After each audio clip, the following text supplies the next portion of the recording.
membeli bahan yang habis pakai. Kayak seperti beli komputer itu tidak diperbolehkan ya.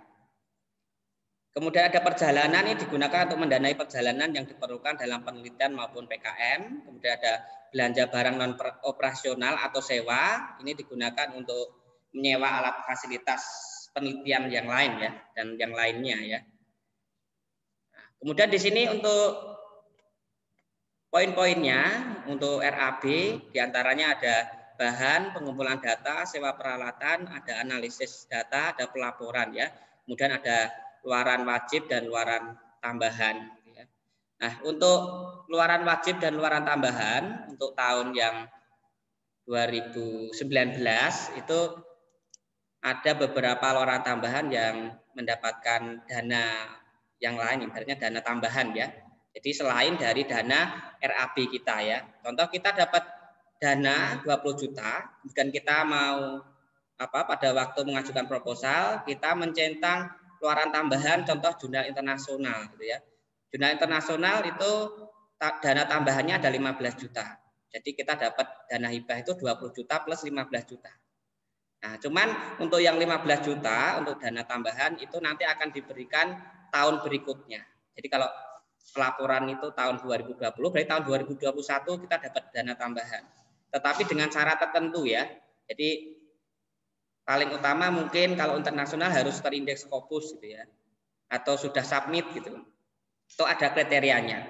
Kemudian kalau untuk jurnal nasional terakreditasi untuk tahun 2018-2019 kemarin saya dapat 5 juta ya. Yang penting terakreditasi Sinta 1 sampai Sinta 6. Jadi tidak berpengaruh ke Sinta 1 dan 2 ya kalau untuk yang 2019. Kemarin saya dapat 1 ya untuk yang luaran tambahan ya. Kemudian untuk haki itu 20 juta ya. Nah, namun untuk yang tahun ini karena mungkin dananya dipakai untuk COVID ya, itu banyak penelitian yang ditunda di tahun berikutnya ya. Tetapi alhamdulillah untuk yang PDP masih tetap berjalan ya. Cuman di tempat kami yang mendapatkan luaran tambahan itu hanya jurnal internasional ya. Kalau untuk yang haki seperti tahun 2019 itu kan dapat 20 juta, kalau yang sekarang tidak dapat ya. Mungkin di kampus-kampus lain mungkin punya cerita lain ya. Ini contoh di kampus saya ya. Kemudian ini contoh ya untuk susunan RAB penelitian 2019 ya. Saya sebagai ketua peneliti. Nah, di sini ada kriteria-kriteria ini nanti di Simlitama sudah muncul ya. Jadi Anda tanpa ketik ATK atau bahan penelitian itu di sana sudah muncul ya. Barang persediaan berapa unit ini ya. Nah, ini orang per bulan. Kemudian untuk standar memberikan dana, contoh kalau untuk yang pembantu peneliti itu berapa ratus, itu nanti ada kriterianya ya. Jadi kita harus mengacu ke Undang-Undang PMK, jadi Peraturan Menteri Keuangan yang terbaru ya. Kalau untuk yang sekarang mungkin pakai yang 2019 dulu ya, karena untuk yang 2020 saya lihat di browser belum ketemu ya. Nah, mungkin nanti kita sebelum ada pengumuman pembukaan hibah mungkin sudah di-share ya mungkin ya. Nah, jadi di sini nanti ada kriteria-kriterianya ya. Jadi intinya untuk harga satuan ini itu harus kurang dari ketentuan. Jadi contoh kalau untuk yang HR pembantu peneliti itu kalau nggak salah 300.000. Nah, berarti kalau kita mau ngisi 200.000 diperbolehkan. Tapi kalau 400.000 tidak diperbolehkan karena sudah beda aturan. Jadi melebihi aturan ya. Jadi harus disesuaikan dengan undang-undang. Nah, kemudian ini ada petugas survei. Untuk petugas survei itu kalau nggak salah itu per survei per orang itu Rp8.000. Jadi nanti kita tinggal dikalikan aja. Contoh ada 2.000 responden ya kali 2.000 responden kali 8.000 totalnya berapa seperti itu ya.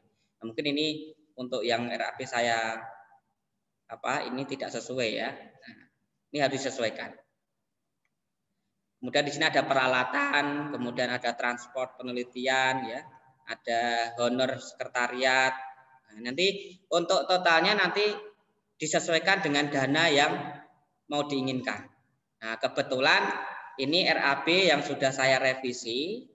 kemarin kita dapat dana hibah itu 19.344. Namun di pra sebelum hibah itu saya maksimalkan 20 juta ya. Nah, kemudian untuk total pengeluaran ketika kita sudah mendapatkan hibah ya, itu kalau bisa kita lebihkan ya. Jadi contoh total pendanaan dari Dikti itu 19 juta. Nah, total pengeluaran kita harus kita lebihkan ya. Jadi jangan sampai kurang. Kalau kurang mungkin nanti ada teguran dari DRPM mungkin atau Badan Keuangan ya. Jadi suruh mengembalikan sisanya. Walaupun 1.000 perak itu tetap disuruh mengembalikan. Nah, itu menjadi nilai negatif buat kita ya. Jadi usul saya bagi Bapak Ibu yang nanti mau mengajukan hibah maupun yang mau melaksanakan pelaporan, itu dana yang Anda tulis itu dilebihkan dari pendanaan dari Dikti ya. Jangan sampai kurang ya. Nah, dilebihkan saja. Nah, kemudian di sini ada pelaksanaan dan pelaporan penelitian dan PKM ya. Di sini yang pertama, ini kita sudah masuk ke laporan ya, untuk laporan akhir ya. Nah, di sini ada pengisian catatan harian. Kemudian ada pengunggahan laporan kemajuan. Nah, ini biasanya kalau untuk PDP yang tahun ini ya, dari teman-teman kami yang di kampus, itu untuk pengunggahan laporan kemajuan itu paling lambat adalah kalau nggak salah tanggal 18 Oktober ya. Jadi khusus dana yang 2020 ya. Jadi untuk 70%-nya, walaupun nanti pada waktu kita menerima hibah, untuk khusus untuk yang PDP ya, itu 100% ya. Jadi kalau kita mendapatkan dana hibah itu 20 juta, berarti 20 juta itu sudah ditransfer ke rekening universitas atau perguruan tinggi ya. Nah, jadi untuk laporan kemajuan itu adalah laporan kemajuan 70%-nya dari dana yang kita peroleh. Nah, kemudian untuk pengisian catatan harian ini disesuaikan dengan jadwal Bapak Ibu melaksanakan penelitian. Nah, contoh untuk penerimaan dana itu biasanya kan kalau tahun 2019 itu bulan April sudah mendapatkan ya. Namun kalau untuk yang sekarang, untuk yang PDP tahun ini itu molor sampai kalau nggak salah Agustus ya. Agustus atau Juli ya. Kalau nggak salah baru diterima oleh peneliti. Nah, kita bisa memulainya dengan modal sendiri ya. Jadi kita tidak ibaratnya itu yang penting kita sudah punya dana tersebut pasti nanti dicairkan ke peneliti. Nah, kita modal sendiri dulu, mungkin kita mulai untuk laporan kemajuannya di bulan April gitu ya. Jadi nanti kita bulan April kita sudah mulai dari contoh analisa sistem, kemudian nanti ada rapat, kemudian kita ada kunjungan ke tempat penelitian. Nah, itu nanti kita catat mulai dari bulan tersebut. Nah, nanti dari bulan April sampai bulan Oktober itu dana 70% kira-kira sudah keluar gitu ya. Nanti setelah itu kita laporkan. Nah, kemudian nanti mungkin akan mengunggah untuk SPTJM ya. Jadi surat pertanggungjawaban belanja, anggaran belanja ya. Nah, nanti cara mengisinya juga nanti lewat Simliptamas ya. Jadi nanti kita sudah buat dulu rekapannya atau catatan hariannya atau logbooknya ya di buku kita sendiri maupun di Excel gitu ya. Nah, untuk contoh di sini ya. Nah, ini contoh logbook ya. Nah, mungkin ini saya buat tahun 2018 ya. Di sini ada kegiatannya, hasilnya apa, capaiannya apa, kemudian pengeluaran dan urainya apa saja. Nanti jumlah pengeluarannya apa saja di sini ya. Nah, kemudian 11 Januari paper dipresentasikan, kemudian pengeluarannya yang terkait dengan jumlah internasional apa saja, habisnya berapa, ya ini nanti dirinci. Nah, walaupun di sini itu satu gelodong 1 juta, nanti di laporannya kita harus dirinci ya, berdasarkan nota yang kita dapatkan dari, contoh kalau pembelian ATK berarti dari nota toko alat tulis seperti itu. Nah, kita harus sesuaikan dengan itu. Kemudian tanggalnya juga disesuaikan. Nah, Kemudian yang harus diperhatikan dalam pelaksanakan dan pelaporan, yang pertama semua bukti dikumpulkan dan divalidasi ya. Nah, validasi sendiri ya. Jadi benar enggak sih notanya sekian gitu, kita validasi sendiri ya. Kemudian dikelompokkan sesuai komponen anggarannya. Jadi anggarannya tadi kan banyak ya. Jadi ada anggaran pembelian barang, sewa, kemudian ada laporan ya. Nah, kita sesuaikan. Kemudian yang ketiga disusun sesuai dengan waktu penyelenggaraan kegiatan. Jadi kalau kita mulai bulan April ya kita sesuaikan nota kita bulan April apa, bulan Mei apa, bulan Juni sampai bulan Oktober apa saja. Kemudian tertib dan lengkap ya. Nah, kemudian membuat folder penelitian yang terdiri dari proposal penelitian, laporan penelitian, luaran penelitian. Jadi untuk laporan kita, apapun yang kita kerjakan, kita harus bisa mengatur ya. Nah, jadi mengatur supaya file-file kita tuh tidak tercecer kemanapun ya. Jadi kita sendirikan ya. Yang proposal di sini folder A, folder B untuk laporan penelitian, kemudian luaran penelitian dan sebagainya gitu ya. Kemudian yang keenam menyusun logbook dan laporan keuangan secara bersamaan dan satu format ya. Jadi untuk formatnya harus disesuaikan dengan format yang ada di kampus masing-masing ya. Jadi mungkin format yang ada di kampus Universitas Telkom maupun di PT lain mungkin berbeda-beda ya. Tetapi intinya sama ya. Jadi untuk menyusun anggaran dana yang sudah kita keluarkan ya. Kemudian kita menyiapkan kwitansi ya kegiatan dengan mencetak, kemudian sesuaikan dengan SBK dan SBM yang ditetapkan secara detail. Jangan lupa membuat dan mengupload surat pernyataan penggunaan anggaran. Ini sangat penting ya. Jadi kalau kita lupa mengupload surat pernyataan anggaran, contoh kalau untuk yang 70% itu kan paling lambat 18 Oktober ya untuk yang tahun ini. Itu kalau kita lupa lewat dari tanggal itu, mungkin kita akan ditagih ya. Jadi kita akan dikejar-kejar terus sama DRPM ya. Untuk pengumumannya nanti bisa dilihat di website Simliptamas ya. Kemudian di sini ada beberapa hal yang harus kita perhatikan, yaitu hal-hal yang dihindari dalam laporan keuangan ya. Tidak ada honor untuk peneliti dalam bentuk apapun ya, tidak ada ya. Kemudian tidak ada pembelian pulsa peneliti. Nah, kalau kuota diperbolehkan ya. Nah, tetapi kan kuota itu kan paling 1 bulan berapa gitu ya. Tapi kalau pulsa kan kadang bisa di-up-kan ya. Jadi ini tidak diperbolehkan ya. Untuk terjadi ketidakcocokan tanggal kegiatan dengan transaksi keuangan ini ya. Jadi diperhatikan kegiatan dan transaksi keuangan pada waktu kita input catatan harian. Kemudian tidak sesuai dengan SBK dan SBM yang sudah ditetapkan. Jadi harus sesuai dengan undang-undang yang sudah berlaku ya. Kemudian di sini untuk detail anggarannya, ini saya kemarin mengacu ke PMK tahun 2019 untuk karena ini untuk anggaran 2021 mungkin hampir sama ya.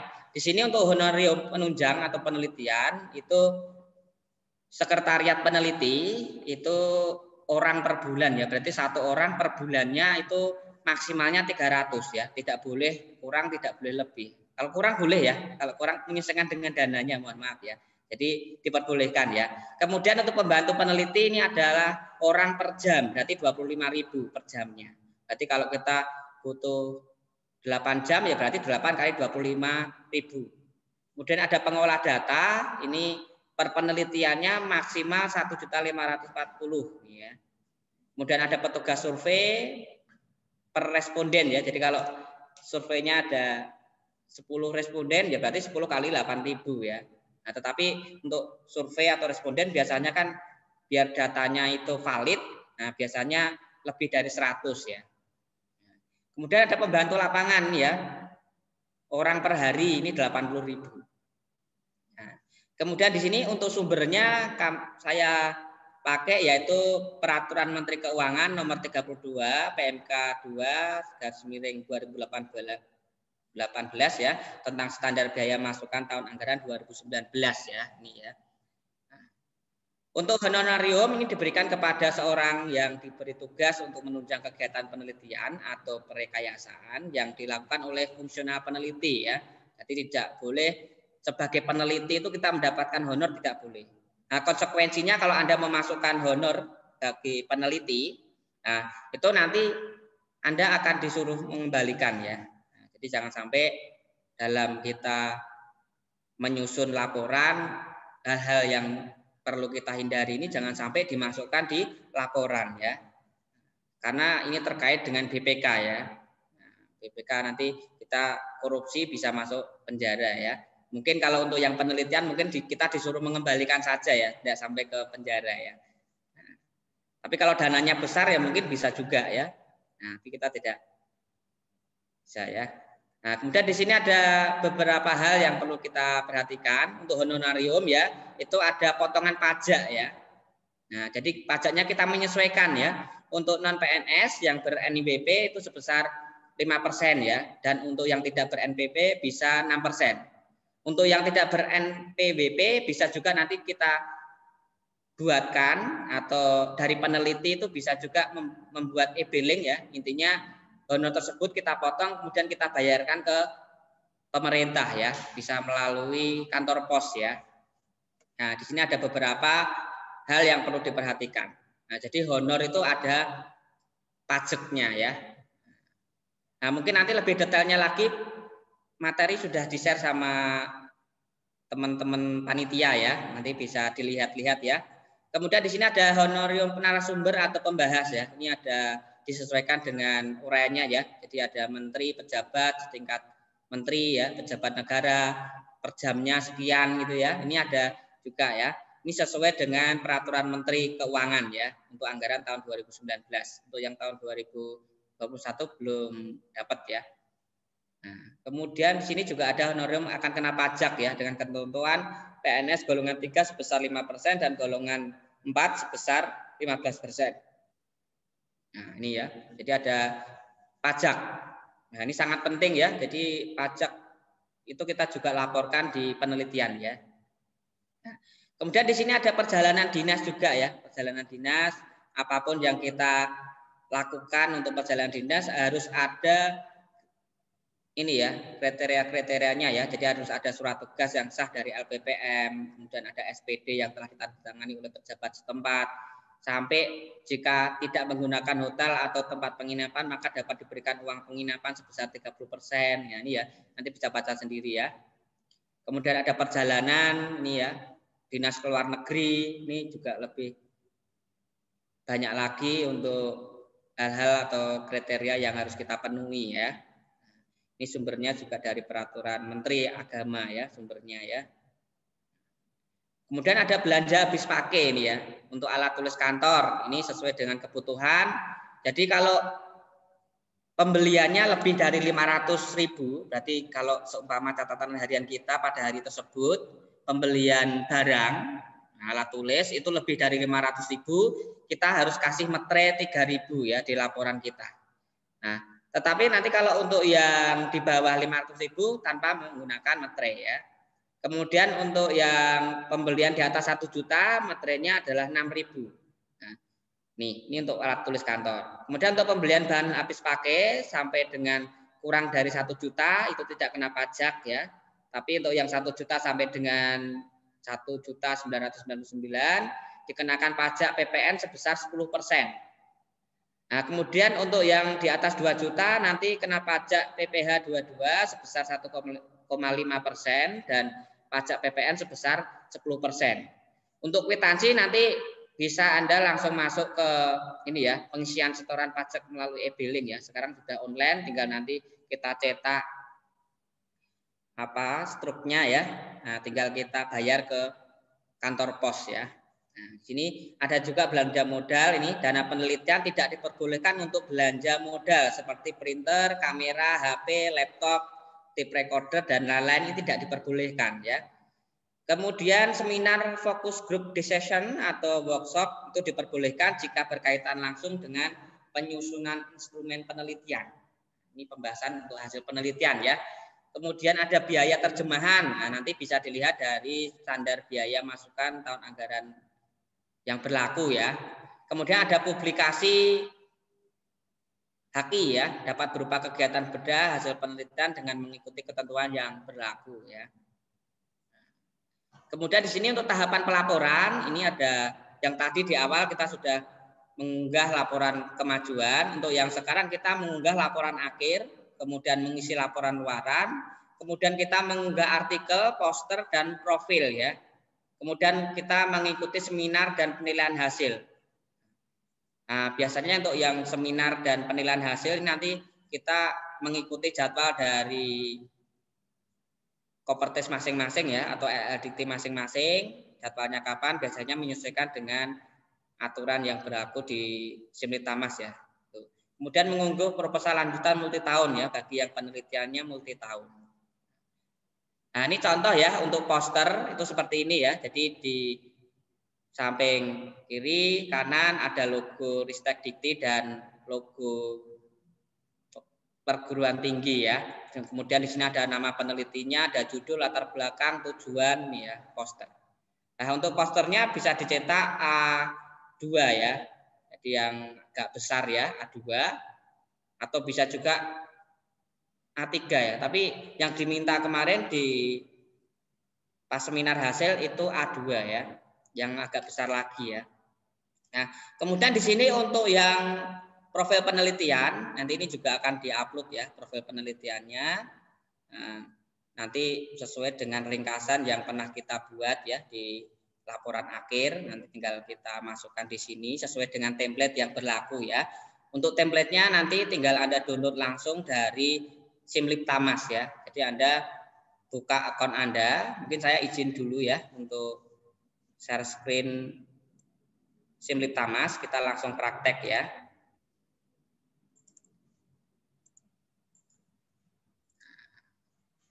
Ini untuk user saya ya, mungkin saya login dulu karena sudah beberapa waktu ya. Karena untuk sesi terakhir, nah itu kita dibatasi waktu sampai 30 menit ya. Setelah 30 menit kita logout sendiri ya.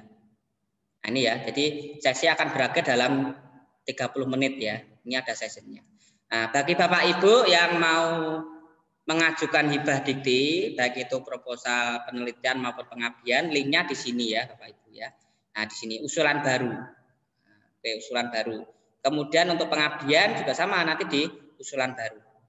Nah, kemudian nanti untuk SPTB ya, ini yang harus kita kumpulkan pada waktu kita nanti mau laporan ya. Ini nanti kan untuk yang 70% kan tanggal 18 ya. Nah, ini contoh yang tahun 2019 ya, ini punya saya yang kemarin. Nah, seperti ini ya. Jadi Anda disuruh upload yang 70% dan 100%. Nah, untuk mengisinya nanti tinggal Anda masuk di sini saja ya. Kita klik di sini. Nah, nanti di sini tinggal kita sesuaikan ya. Contoh berdasarkan surat keputusan sesuai dengan surat tugas ya, dari surat keputusan dari Simlitamas ya, penerimaan dana kita berapa, kemudian ureannya nanti disesuaikan ya. Nah ini contoh nanti tinggal diisi ya sesuai dengan RAB kita ya, dari bahan pengumpulan data, analisa. Nah nanti kita isikan sesuai dengan dana kita 70% ya. Kemudian nanti kita simpan, kemudian kita cetak. Setelah cetak kita upload ya. Nah, jadi kalau kita cetak nanti baru kita upload, nanti akan muncul seperti ini. Jadi Bapak Ibu harus perhatikan pada waktu Anda mau upload, setelah selesai, ini kita klik dulu ya. Nah, pastikan ini sudah ke-upload ya. Nah, kalau belum ke-upload, nah nanti kacau ya. Nanti kita kena sidak BPK, nah, kita dapat peringatan ya, dapat panggilan ya. Biasanya dipanggil dari LLDT kalau nggak salah ya. Nah, ini juga syarat SPTB-nya juga sama. Nah, ini yang paling penting harus diupload ya. Kemudian untuk selanjutnya ada laporan kemajuan ya. Ini laporan kemajuan. Untuk laporan kemajuan nanti template-nya menyesuaikan dengan dari dikti ya. Nanti di sini ada seperti ini. Nah, ini ya. Jadi nanti kita ngisi kayak gini ya kalau sudah mendapatkan hibah untuk laporan kemajuan, ringkasan dari hasil yang kita buat, kemudian ada keyword, ada substansi laporannya apa saja. Jadi ini nanti untuk template-nya ada di sini ya Bapak Ibu ya. Jadi Anda tidak boleh input nulis sendiri ya. Jadi di sini ada template-nya. Ada template-nya. Jadi Anda tinggal ambil dari sini. Kemudian untuk luaran wajib ya, kalau kita sudah ada laporan wajibnya kita pakai sistem penerapan. Nah, tinggal kita cek di sini. Nah, untuk unggah dokumennya, hasil uji cobanya, kemudian ada dokumen foto pengujiannya gitu ya. Nah, ini harus kita isi ya kalau sudah kita buat. Tapi kalau belum kita buat ya kita stop dulu karena ini kan 70% ya. Bisa juga 70% itu luaran wajib belum diterbitkan. Contoh kalau jurnal terakreditasi kita baru tahap validasi artikel atau penelitian, nah, belum dipublish gitu ya. Jangan diisi ya. Kemudian luaran tambahan ini juga kita sesuaikan dengan waktu kita pengajuan ya. Nah, di sini harus sesuai ya. Usahakan untuk luaran tambahan terpenuhi ya, walaupun ke depan mungkin ada juga yang tidak terpenuhi juga nggak masalah. Cuman kalau kita bisa memenuhi, nah kita bisa menggunakan hasil ini nanti untuk pengajuan Java ya. Nah kemarin saya dapat dengan luaran tambahan buku ajar, nah, bisa menambah KUM 20 ya. Kalau untuk lektor ya, karena saya sudah AA naik ke lektor 300, kita bisa menambahkan ini ya, buku ajar ya yang sudah kita teliti. Jadi buku hasil penelitian ya, dapat KUM 20 ya, 20. Produk, nah kemudian jurnal internasional atau jurnal nasional terakreditasi ya. Kalau kita terpenuhi ini juga bisa dibuat untuk pengajuan Java berikutnya. Nah, ini untuk luaran tambahan dan luaran wajib ya untuk laporan kemajuan. Kemudian yang terakhir untuk laporan keuangan ya, ini juga harus kita isi. Nah, mungkin kalau yang sekarang kan 70%-nya Oktober, mungkin ini nanti bulan November kalau nggak Desember mungkin ini disuruh mengupload ya untuk laporan akhir ya, laporan akhir penelitian hibah dikti ya.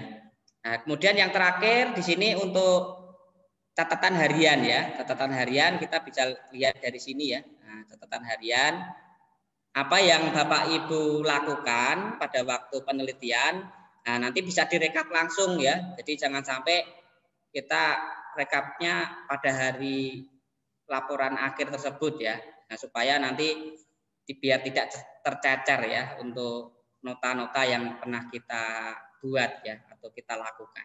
Jadi dari sini ya nanti ya untuk laporan untuk catatan harian ya. Nah, ini tinggal contoh kalau saya dulu pada waktu memulai laporan itu dimulai bulan Februari tahun 2019.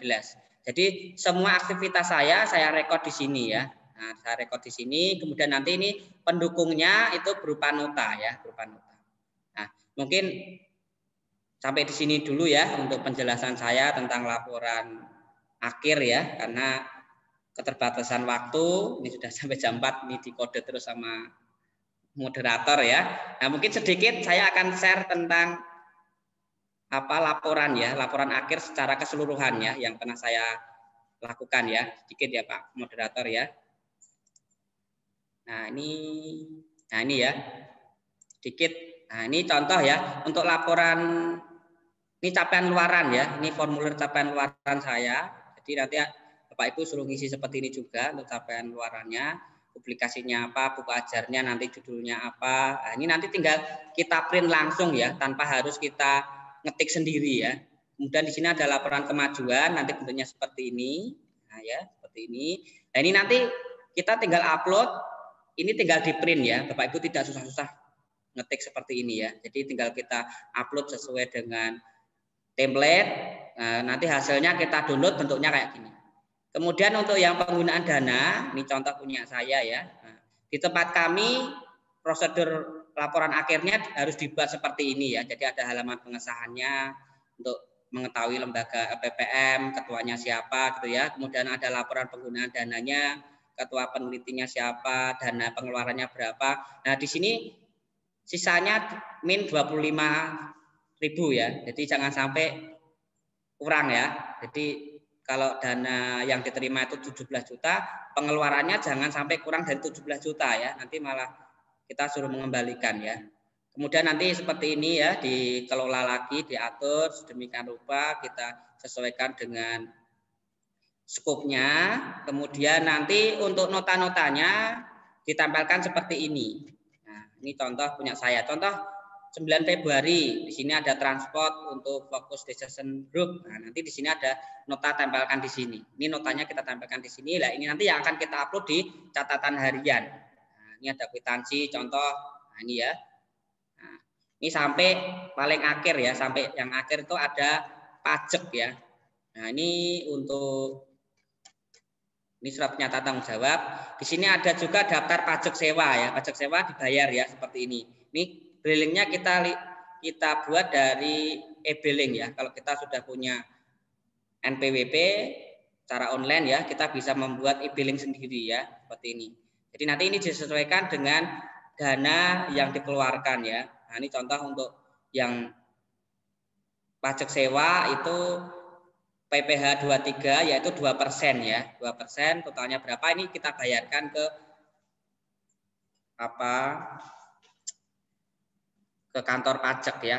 Nah, mungkin sampai di sini dulu untuk materi saya. Nah, terima kasih. Mungkin di antara kita banyak dosen yang lebih berpengalaman dari saya ya. Jadi saya intinya kapasitas kita sama-sama belajar ya. Terima kasih atas perhatiannya. Selamat sore. Wassalamualaikum warahmatullahi wabarakatuh.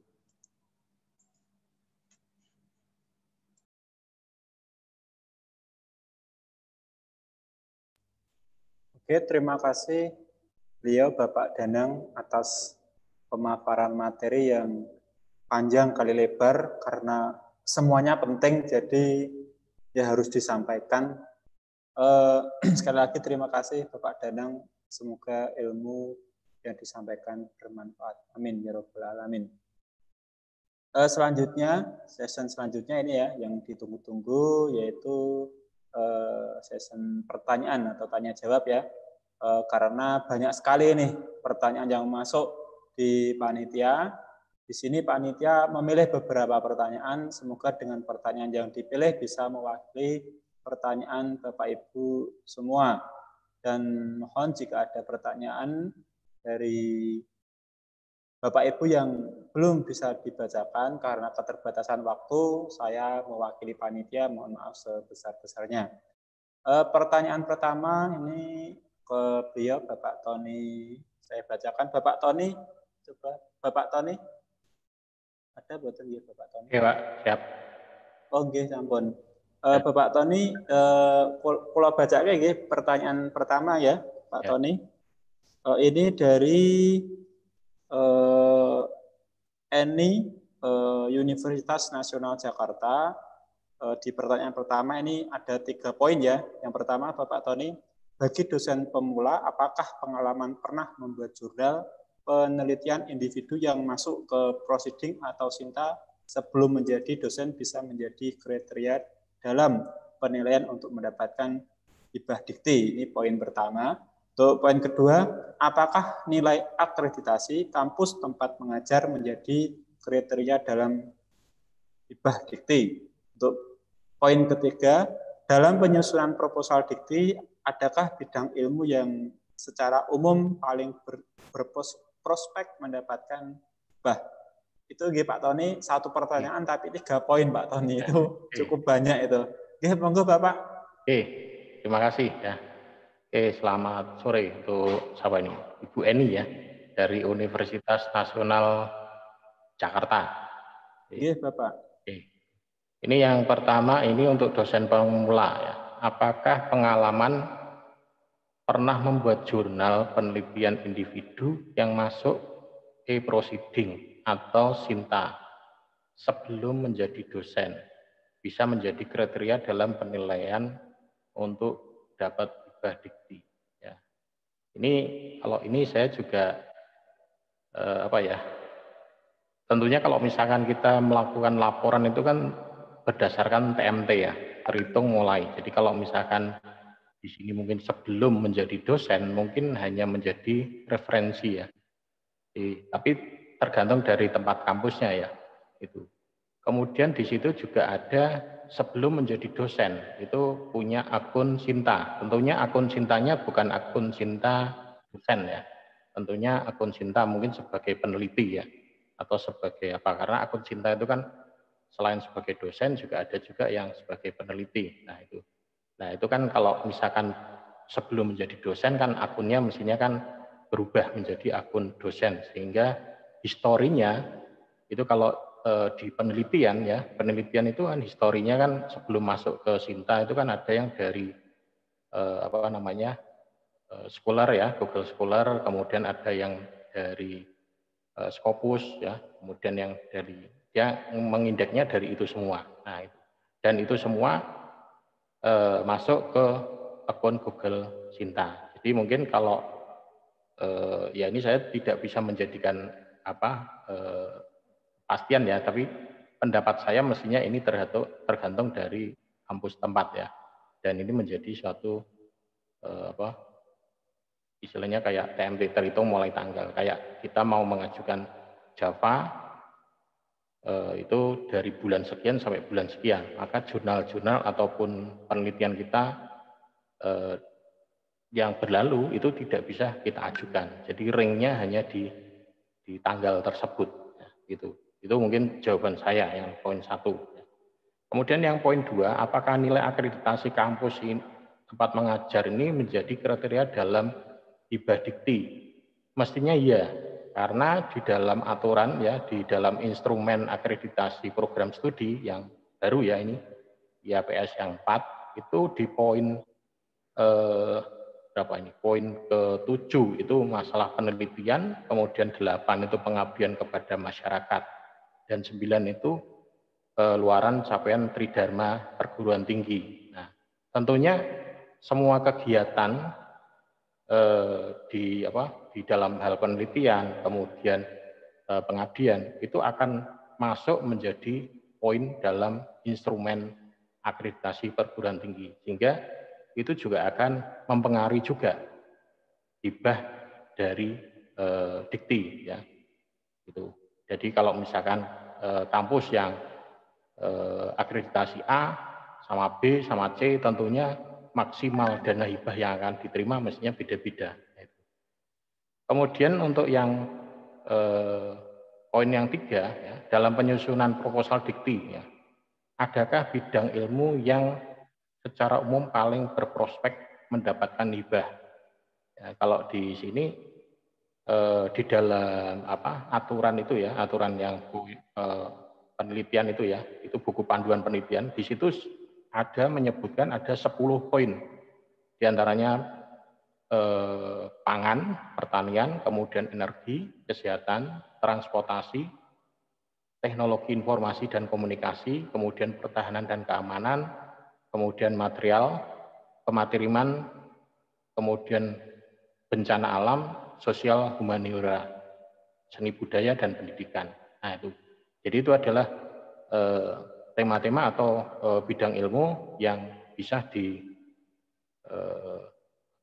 prospek untuk mendapatkan hibah. Tapi kalau di luar itu ya kalau bisa kita mengerucut mengarah ke 10 bidang penelitian tersebut yang sudah ditentukan di buku panduan. Oke, mungkin itu aja yang bisa saya jawab. Saya kembalikan ke Pak Sidik. Oke, terima kasih Bapak Tony atas jawabannya yang membuka wawasan tadi ya Pak Tony. Sekali lagi terima kasih. Untuk pertanyaan selanjutnya ini ditujukan ke beliau Bapak Guru. Bapak Guru, masih Bapak Guru? Ya, siap Pak. Oke, saya bacakan Pak Guru untuk penanya pertama buat Bapak. Ini dari Istiana Heriana. Untuk instansinya ini tidak ditulis ya. Saya dari bidang ilmu hukum. Kendala selama ini apabila mau mengajukan ke pengabdian bingung outputnya. Terima kasih gitu. Dia masih bingung untuk outputnya apa itu. Mohon pencerahan dari Bapak Guru. Ya terima kasih atas pertanyaannya. Untuk di bidang hukum ya, karena bidang ilmu saya berbeda ya. Bidang ilmu saya kan teknik informatika kan ya, teknik ya, karena teknik, sedangkan jenengan itu hukum ya, betul, karena humaniora, berarti kita sudah beda tabel, jadi saya nggak bisa memberikan saran yang persis sekali ya.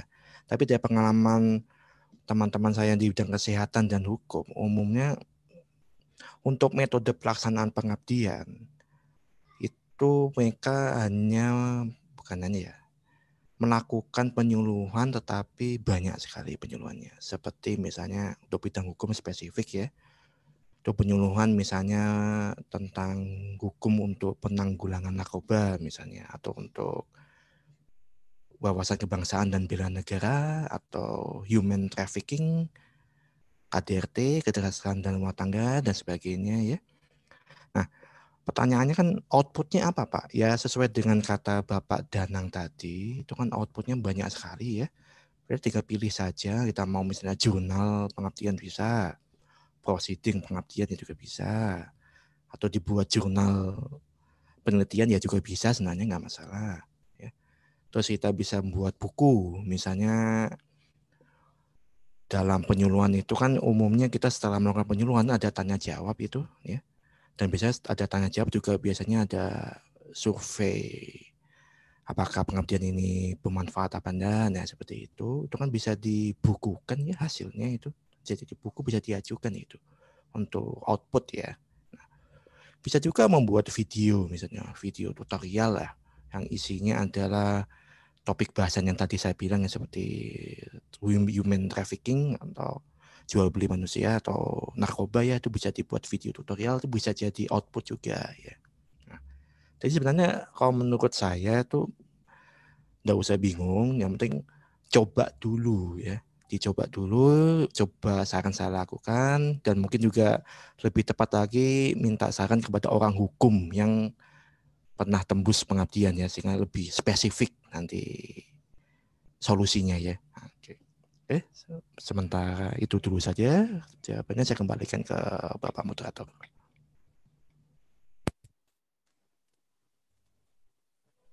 Oke, Pak Guru, semoga jawaban tadi bisa